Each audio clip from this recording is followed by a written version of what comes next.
မင်္ဂလာပါရှင် Miss နာမည်ကတော့ Miss ရှုမွာအောင်ဖြစ်ပါတယ်ရှင်ဒီနာချာမှာတာဝန်ထမ်းဆောင်နေရတော့တစ်နှစ်နဲ့4လပြည့်ပါပြီရှင်ပထမအဦးဆုံးဒီနာချာကိုစရောက်တယ်ပေါ့နော်စရောက်ပြီးတော့တာဝန်ထမ်းဆောင်တဲ့အခါမှာကလေးတွေကရင်းရင်းနှီးနှီးနဲ့ချစ်ချစ်ခင်ခင်နဲ့ကြိုဆိုပေးရပေါ့နော်ဒီမှာပွဲကြီးလည်းအများကြီးလုပ်ရတဲ့အတွက်ကြောင့်မလို့ကလေးတွေနဲ့အများကြီးပို့ပြီးတော့ရင်းနှီးမှုရရှိပါတယ်ဒီမှာတာဝန်ထမ်းဆောင်နေတဲ့ကာလာတွင်းမှာပေါ့နော်အကြီးမားဆုံးစိန်ခေါ်မှုရလို့တော့မရှိခဲ့ပါဘူးဒါပေမဲ့ကလေးတွေကိုပေါ့နော်ကလေးတွေ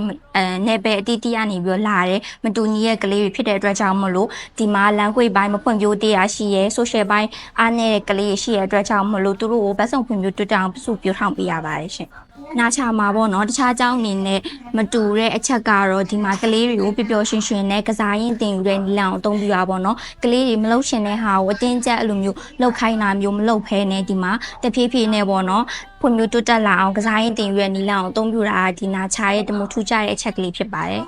နာချာ preschool မှာဆိုလို့ရှိရင် miss တွေအားလုံးอ่ะပေါ့နော်ကလေး